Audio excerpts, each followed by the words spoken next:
Salut à tous, on se retrouve aujourd'hui pour parler du Real Madrid en ce vendredi 23 décembre et on commence comme souvent avec les photos de l'entraînement du jour. Bonjour supporters du Real Madrid, on peut voir Fede Valverde, on peut voir aussi un autre joueur que je ne connais pas, je ne sais pas si vous arrivez à voir qui c'est un jeune joueur de l'équipe B qui doit s'entraîner avec l'équipe première. Là on peut voir deux joueurs que tout le monde connaît, Rudiger, Marco Asensio, Toni Kroos aussi, on peut voir Karim Benzema ou de nouveau Tony Rudiger ou même Ferland Mendy ou même Valero et Rudiger et bien sûr le cerveau de l'équipe, le coach Carlo Ancelotti. Donc le programme du Real Madrid, donc le prochain match là c'est contre Valladolid, on est le 23, c'est la semaine prochaine, dans une semaine jour pour jour, vendredi prochain à 21h30 le Real Madrid se déplace du côté de Valladolid et on revient les gars sur une petite info toujours sur le Real parce que Benzema, un joueur du Real Madrid, et actuellement il est dans une période un peu compliquée pour lui par rapport à ce qui s'est passé en équipe de France. Et hier Romain Molina sur sa chaîne YouTube il a sorti quelques infos concernant Benzema avec les Bleus pendant ce mondial.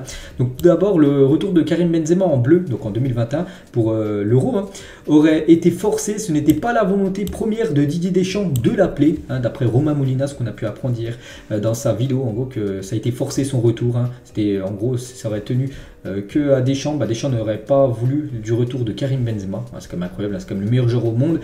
C'est que lui qui a le trophée du Ballon d'Or, puis l'entraîneur de l'équipe de France n'en voulait pas. Incroyable. Toujours avec Romain Molina, ce qu'on a pu apprendre hier dans sa vidéo. Donc Deschamps a assuré à Karim qu'il serait à l'Euro 2016 selon Romain Molina. Bon ça monte à quelques années, à plus de 6 ans. Et il avait assuré à Benzema, oui c'est sûr que tu vas jouer, je vais te rappeler pour l'Euro. Puis du coup non, il n'avait jamais appelé Karim Benzema pour jouer cet Euro. Toujours avec Karim Benzema, donc il a été dit au groupe France de ne pas liker le contenu de Karim Benzema sur les réseaux sociaux. Il ne fallait pas liker tous les messages de Karim Benzema qu'il mettait sur Instagram. Il fallait mettre aucun like de la part des joueurs de l'équipe de France. C'est la FFF qui a dit ça aux joueurs français. D'après Romain Molina, après est-ce que c'est vrai ou non, je ne sais pas. Moi juste je vous relaye les infos qui a été dites dans sa vidéo hier soir. Toujours avec la FFF, était en colère contre Aurélien Tchouaméni après qu'il ait soutenu publiquement Karim Benzema. Souvenez-vous ce qu'il avait dit, c'était le 26 novembre dernier. Donc Tchouaméni l'avait dit, je voulais revenir sur quelque chose qu'on a vu concernant le départ de Karim, sur le fait qu'on se sentait mieux depuis qu'il n'est plus là. C'est totalement faux parce que même quand il était là, ça se passait déjà très bien. Donc à cause de ça, donc il avait apporté son soutien à Karim Benzema et il avait été pointé du doigt, voilà, et donc c'était fait taper sur les doigts suite à cette sortie médiatique. C'est complètement fou quand même ce qu'on apprend aujourd'hui. Et Noël Le Graët, les gars, donc le président de la FFF par rapport à Benzema. Donc Benzema a repris l'entraînement récemment. Il n'aurait pas pu jouer avec l'équipe de France. Le staff a fait ce qu'il fallait.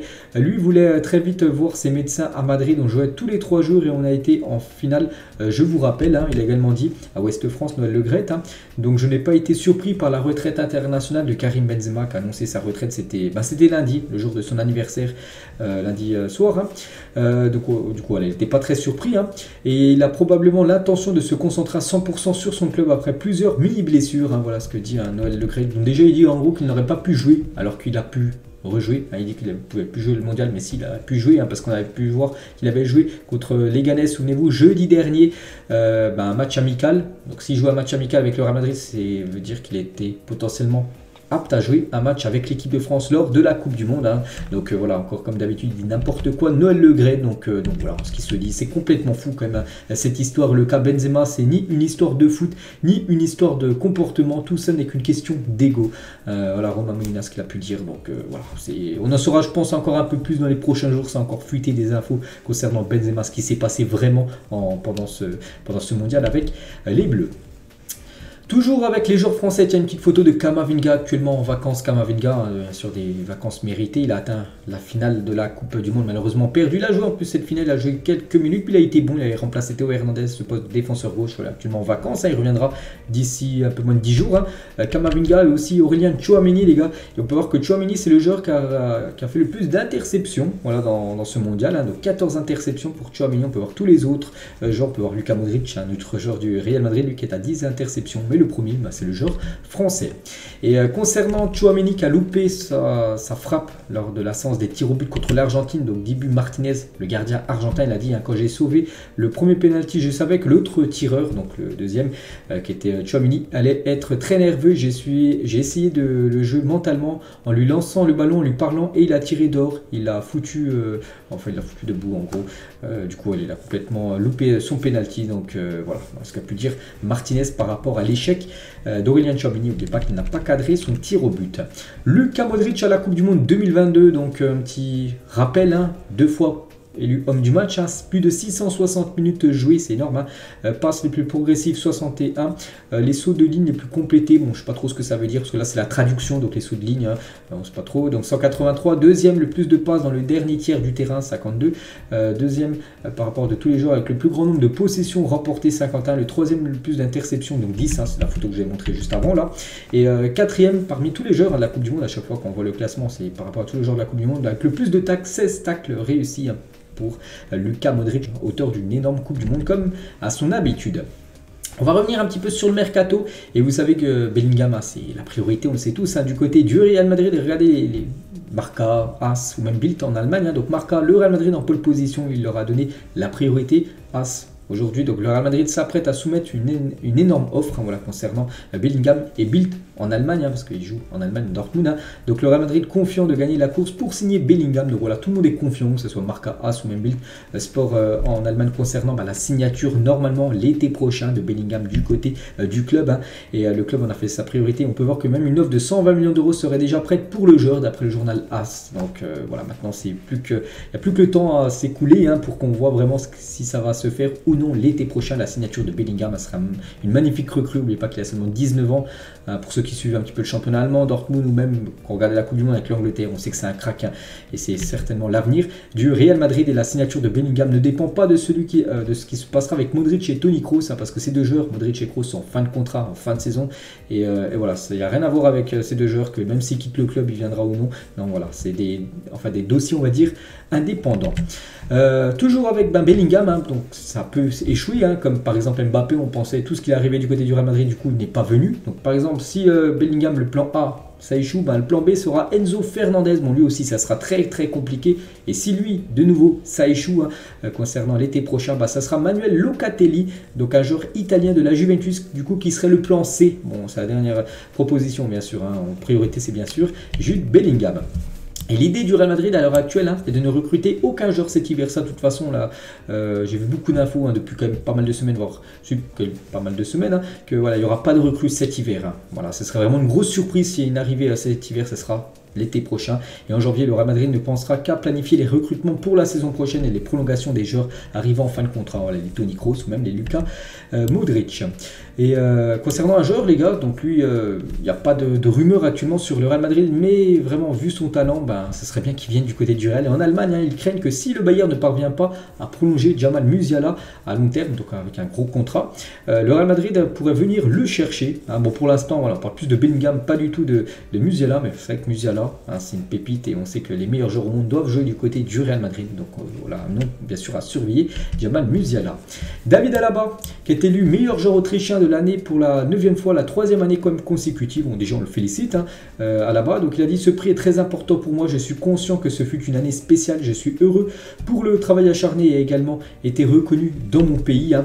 Donc il a également dit: vous vous fixez toujours des objectifs, de nouveaux objectifs. Maintenant que la deuxième partie de saison commence, nous sommes dans toutes les compétitions et nous voulons devenir champions. En Ligue des Champions, on veut montrer ce qu'on sait faire et qu'on fait partie des meilleurs au monde. Bon, ça, bien sûr, hein, on sait que bien évidemment le Real Madrid performe énormément en Champions League. Il faudra de nouveau encore le confirmer là contre Liverpool, hein, dans quelques semaines. Hein. Rejoindre Madrid, il a dit, hein, j'étais avec le Bayern pendant plus de 13 ans et je savais tout sur le bout des doigts, hein, du côté de l'Allemagne. Hein. Ensuite, vous arrivez dans un nouveau vestiaire, de nouvelles personnes, de nouveaux coéquipiers, une nouvelle langue, une culture vraiment différente. Vous avez dû vous adapter, mais l'équipe m'a vraiment facilité la tâche, hein, par rapport à son adaptation du côté du club et aussi de la ville, hein, de Madrid, hein, voilà, la culture espagnole. Hein. Il parle aussi de Ronaldo, il y a une question sur Ronaldo, donc CR7.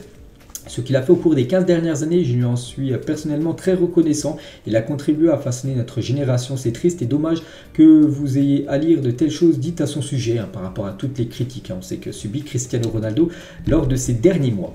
On revient 4 ans en arrière et nous avons remporté notre 7e Coupe du Monde des clubs. Hein, c'était à Abu Dhabi. C'était encore une nouvelle Coupe du Monde des clubs remportée. C'était en 2018, une victoire 4-1. Et voilà, ce jour-là, en 2018, le Real Madrid a remporté sa 3e Coupe du Monde des clubs d'affilée. Hein. Souvenez-vous, quand tu gagnes la Ligue des Champions, tu joues la Coupe du Monde des clubs. Et à chaque fois, ils avaient gagné la Coupe du Monde des clubs quelques mois après. Et donc, il y a 4 ans, ils étaient devenus, le Real était devenu aussi le premier club à en remporter 4 Coupes du Monde des clubs. C'est bien sûr en première position. Toujours avec les infos concernant Madrid, tiens, une petite info concernant Rodrigo, hein, sur Instagram, là il va revenir, hein, je pense aujourd'hui ou demain, là c'est mis dans son retour à l'entraînement, avec ses petits frères, voilà, comment dire, Rodrigo, donc félicitations bien sûr à la famille Rodrigo, hein, qui s'agrandit. On peut voir aussi Endrick, hein, Endrick, nouveau joueur du Real Madrid, hein, bon, il rejoindra le club, je le répète, en juillet 2024, et on peut voir qu'il s'entraîne physiquement avec le préparateur physique de Vini Junior, voilà, c'est cette personne qui est assise au milieu de cette image, et on peut voir voilà, que c'est le même préparateur physique de Vini Junior, et en gros Vini lui a conseillé de le prendre pour Endrick, donc voilà, s'il peut venir aussi au top physiquement que Vini, hein, donc je pense que c'est une bonne nouvelle pour Endrick, hein, d'avoir pris ce préparateur physique. Et regardez une photo de Vini Junior avec son frère à gauche, et aussi une photo du préparateur physique au milieu, et de Endrick également avec son frère, hein, qui est tout à droite en rouge, hein, qui doit être gardien, son frère, donc peut-être futur gardien, pourquoi pas, du Real. Bientôt disponible, donc il devrait y avoir une vidéo qui devrait sortir très prochainement, hein, sur le site officiel du club, ou une vidéo spéciale Noël, hein, parce que voilà, on est le 23, donc après-demain bien sûr c'est le 25 et c'est le jour de Noël. Regardez le nouveau maillot du Real Madrid pour la deuxième partie de saison, ce sera le maillot d'avant-match, hein. Donc voilà, en gros ce maillot c'est quasiment sûr, hein, que ça sera celui-là pour les avant-matchs. Et on finit les gars cet épisode avec l'équipe féminine, on parle de toutes les catégories, hein, les épisodes du Real, et déjà éliminé, donc l'équipe du Real participe à son dernier match, le 6e match de poule hier soir en Ligue des Champions. Elles se sont imposées 5-1 contre le Vlansnia Koder, voilà, pour être complet sur le nom, hein, donc pour la 6e et dernière journée, mais bon, elles finissent quand même 3e malheureusement, elles échouent, elles ne seront pas qualifiées pour les quarts de finale de la Champions League. Donc voilà les gars ce qu'il y a à dire aujourd'hui concernant le Real Madrid, j'espère que ça vous a plu, on se retrouve tout à l'heure pour le Barça concernant le Real Madrid, c'est demain 14h30, bonne journée à vous et à demain.